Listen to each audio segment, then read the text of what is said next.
Salut, très chers internautes, je veux parler d'une artiste musicienne très réputée, il s'agit de Mama Tchala. De prime abord, laisse-moi vous dire que les Africains et les Africaines doivent connaître l'histoire de leurs artistes avant de s'intéresser à celle des autres continents.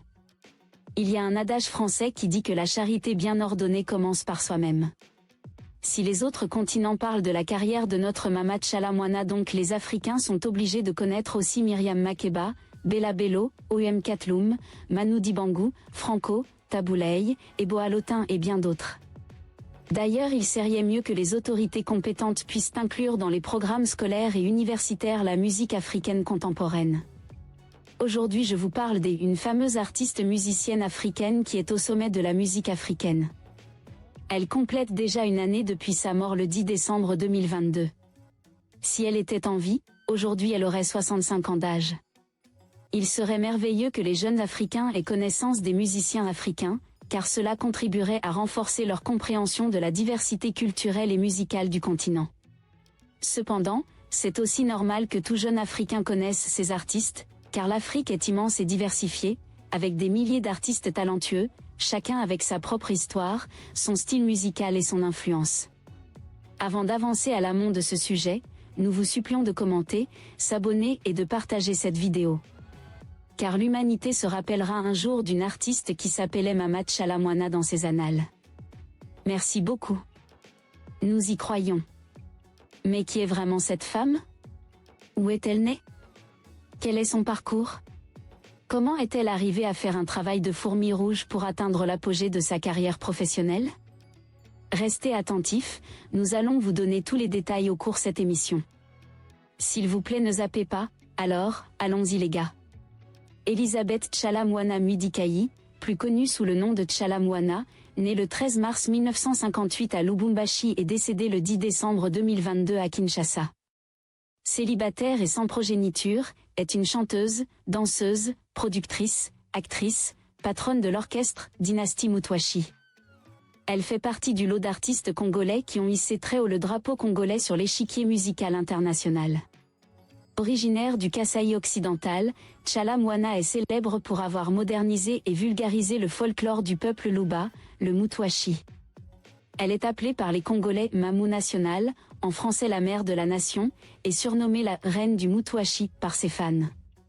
Tout au long de son parcours musical, Tchala développe, depuis 1984, une discographie très riche et variée qui compte 20 albums avec plusieurs chansons à succès telles que Caribou Yangu, Malou et Chianza, Mutwashi, Le Kelamouadi, Nassina Bali, Vukuka Dilolo, et bien d'autres. Sa musique est également apparue dans la bande originale du film musical congolais populaire de 1987, La vie est belle, et Aya of Yop City. Tchala est la fille d'Amadeus Muidikai, militaire et d'Alphonsine Bambi Watumba, mère au foyer, deuxième d'une fratrie de 10 enfants. Orpheline en 1964, elle a à peine 6 ans, la petite fille perd son père, Amadeus Muidikai exécuté à Ouacha par les maquisards moulistes, prolumimbistes pendant la guerre qui faisait rage dans la province du Grand Katanga. Elle s'est mariée très jeune mais bien après avoir perdu sa fillette, s'est séparée, elle sera élevée par sa mère, Alphonsine Bambi Watumba, qui décède en 2005. Baignant dans la culture musicale de sa contrée, elle voit le goût pour la musique et les danses traditionnelles. Elle décide enfin de gagner sa vie en interprétant des chants traditionnels dans les fêtes de la zone d'origine. Tchala se met donc tout naturellement à chanter et à danser dès l'âge de 14 ans dans les troupes folkloriques. Elle s'intéresse à la danse et à la musique de son terroir, le Kasaï profond, exécuté à la fois par les hommes et par les femmes. C'est dans ce terroir qu'elle écoute et voit la femme Louloua chanter en toutes circonstances, en berçant son enfant, en pilant le maïs, en labourant la terre, en animant les cérémonies de fête ou de deuil et autres. À ce propos, ses chansons étaient rythmées par les battements des mains et un jeu des jambes très habile et agréable. À cette époque-là, Tchala était loin de s'imaginer que la passion qu'elle avait pour la danse et la musique de son Kasaï allait se transformer en ambition pour devenir une artiste musicienne. À cette époque, Tchala est inspirée par la musique traditionnelle orale ou folklorique de certains groupes ethniques qui jouaient des rythmes et des danses traditionnelles spécifiques, ils recréaient et jouaient les chansons traditionnelles, les mélodies et les rythmes ethniques anciens, grâce à l'apport des instruments tradimodernes.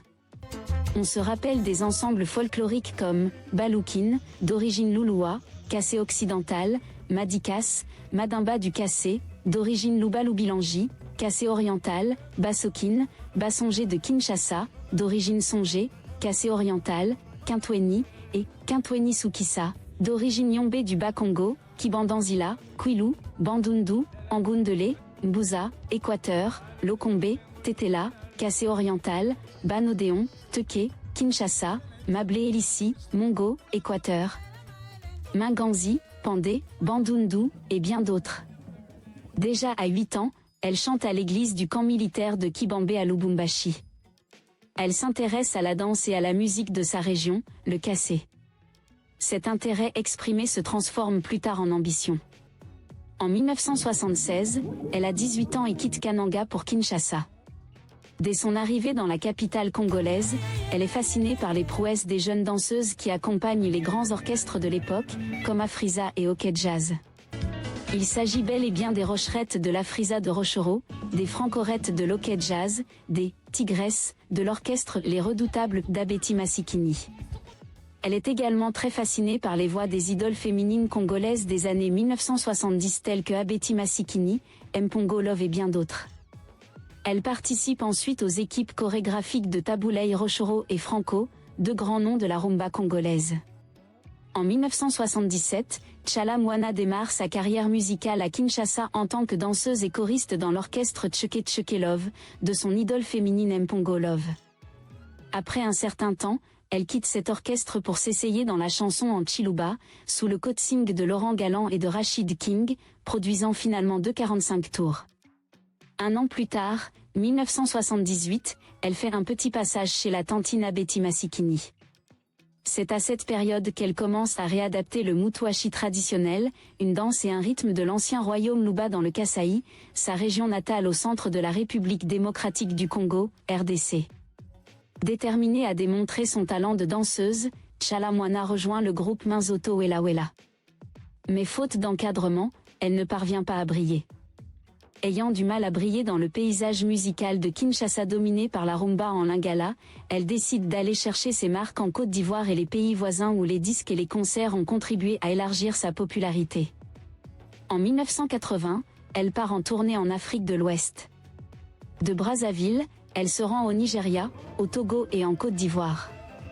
Suite au succès à Abidjan, Tchala Mwana concrétise enfin son succès avec le single 45 Tous, Amina, qu'elle a enregistré à Paris en 1982, et des shows live dans les stades de Côte d'Ivoire et dans plusieurs pays voisins. Elle reçoit l'appui et les arrangements de l'artiste ivoirien Jimmy Hyacinthe et de Souzy Kasseya. En 1984, Tchala s'installe à Paris, qui était déjà devenu un hub de la production musicale congolaise. Elle enregistre son premier album, Kami, avec l'arrangeur camerounais Aladji Touré, puis en enregistre deux autres, Banda Matière, Une affaire de rivaux, et Mpokolo, Le Petit Ruisseau, pour Safari Ambiance. Mpokolo, arrangé par Touré, mettait en vedette le guitariste congolais Ringo Starr. Tchala a écrit une grande partie de son propre matériel, contrairement à la plupart des Congolais qui chantaient en lingala et jouaient de la rumba et de son dérivé accéléré, le soukous. Tchala a préféré employer le rythme Mutuashi et chanter dans sa première langue, le Chiluba. Après s'être établi à Abidjan et à Paris, Tchala revient à Kinshasa en 1986 pour se réintroduire avec une série de concerts. Malgré un accueil enthousiaste, l'économie en déclin du Congo a rendu presque impossible d'y maintenir une carrière. Tchala a gardé sa base à Paris, sortant des albums au rythme de près d'un par an et tournant périodiquement en Europe et en Afrique. Cette chanteuse congolaise exceptionnelle, toujours en 1984, après des tournées en Afrique et en Allemagne, Tchala Mwana s'installe à Paris, France, où elle sort Kumba, un album arrangé et mixé par Souzy Kasseya, un guitariste originaire de sa région, le Kasaï. Ses mélodies reposent sur une forte rythmique basse soutenue par des cuivres funky, des percussions et des guitares tournoyantes propres au soukous congolais. Elle fait plusieurs tournées mondiales. Et presque partout où elle va, elle remporte des prix et des trophées pour l'excellence de sa musique. En 1987, elle joue dans le film cinématographique Falato. De décembre 1989 à février 1990, elle effectue 2 tournées dans les 2 Kasaï. Elle réussira à convaincre ces deux provinces par sa façon de danser le Mutwashi, plus que ceux qui sont sur place au Kasaï. Les chefs coutumiers vont statuer sur son cas sans qu'elle le sache, et après débat et délibération, ils décident de l'introniser, reine Kasawa Chanda, le samedi 24 mars 1990. Suite à cette consécration, Tchala Moana passe 2 ans à l'étranger pour des productions scéniques en Europe et en Afrique dont la plus marquante est celle du 8 au 9 mai au Zénith. Le 24 juin 1992, elle est élue meilleure chanteuse africaine et Miss Africaine, la plus belle chanteuse africaine. Le jury lui a décerné une médaille d'or et un trophée. À partir des années 2000, Tchala Moana assure elle-même la production de sa musique et à partir de 2008, celle de jeunes talents, notamment MJ30, Jos Diena, Lula Tchanda et Boss Bossombo. Tout au long de son parcours musical, Tchala Moana a développé une discographie très riche et variée, qui remonte à 1984 et compte plusieurs chansons à succès telles que Caribou Yangu, Malou et Chianza. En 2002, elle fonde l'orchestre Dynasty Mutwashi.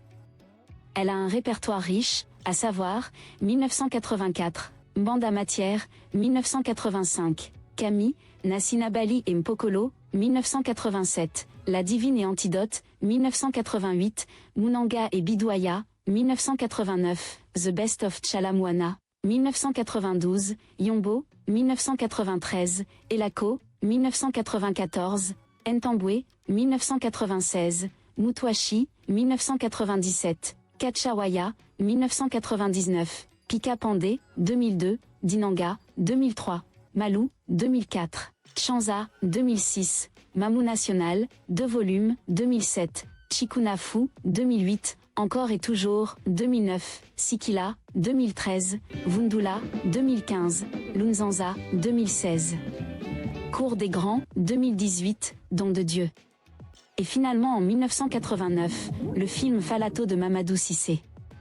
À l'accession de Laurent Desiré Kabila au pouvoir en 1997, Tchala Moana rentre au pays après une vingtaine d'années passées à Paris. Elle s'engage en politique, épaulée par le président Laurent Désiré Kabila. Elle fonde l'association de regroupement des femmes congolaises, REFECO. De 2000 à 2002, elle siège comme députée au sein de l'ACLPT, Assemblée constituante et législative du Parlement de transition. Elle devient ensuite présidente de la Ligue des femmes du PPRD, fonction qu'elle occupe jusqu'à sa mort en décembre 2022. En 2011, elle est battue aux législatives dans la circonscription de Kananga, la ville de son enfance. Comme chanteuse engagée et politique, Tchala Moana a vu sa carrière. Elle chante le plus souvent pour des politiciens lors des campagnes électorales.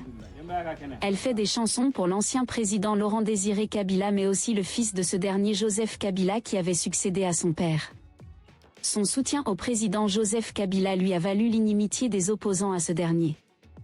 En 2020, une de ses chansons, intitulée Ingratitude, lui a valu une interpellation par les services de sécurité. En effet, cette chanson anonyme fait allusion à la tumultueuse relation entre l'actuel président de la République, Félix Tshisekedi et son prédécesseur Joseph Kabila qu'elle appelle « Maître ». Ingrat, ingrat, ingratitude, tu es de mauvaise foi, tu n'iras pas loin, commence-t-elle sa chanson. Avant d'enchaîner, Dieu a donné le paradis à Satan, mais Satan a transgressé la loi et a bravé son Créateur. Je t'ai fait élever devant les hommes, tu es devenu un grand homme et aujourd'hui je suis devenu mauvais et tu commences à chercher ma mort, fais attention, tu es en train de dériver, tu n'as pas réussi aux examens, tu n'as pas gagné la compétition, le maître t'a élevé et t'a monté de grade, mais après tout, tu le rejettes. Tu pensais que c'était un bidon de 5 litres facilement portable. Porte-le alors. Elle sera acquittée avoir expliqué devant le tribunal qu'il ne s'agissait pas d'une critique de l'actuel président Félix Tshisekedi. Tchala Moana surnommée « la danseuse au rein de roseau » propose dans ses albums suivants, Munanga et Bidouaya, un compromis entre Mutwashi, Rumba et Soukous. Son succès lui ouvrira les portes de la Turquie et de la France. Après La Cigale à Paris, elle est invitée par la fondation Daniel Mitterrand puis tourne dans la province française en compagnie de Gloria Laszlo et Patricia Cass. Réputée très discrète sur sa vie privée, les rumeurs lui ont prêté plusieurs relations, notamment avec l'ancien président Laurent Désiré Kabila. Elle partageait les dernières années de sa vie avec Claude Machala, un homme d'affaires et homme politique congolais. Malheureusement un certain samedi 10 décembre 2022, elle rend son âme à Kinshasa à l'âge de 64 ans, aux petites heures du matin. La nouvelle est annoncée par son époux, Claude Machala via les réseaux sociaux. Elle a été terrassée par le diabète et l'hypertension déjà en juin 2020, elle souffrait des séquelles d'un accident vasculaire cérébral. Que son âme se repose en paix. Merci beaucoup. Que Dieu vous bénisse.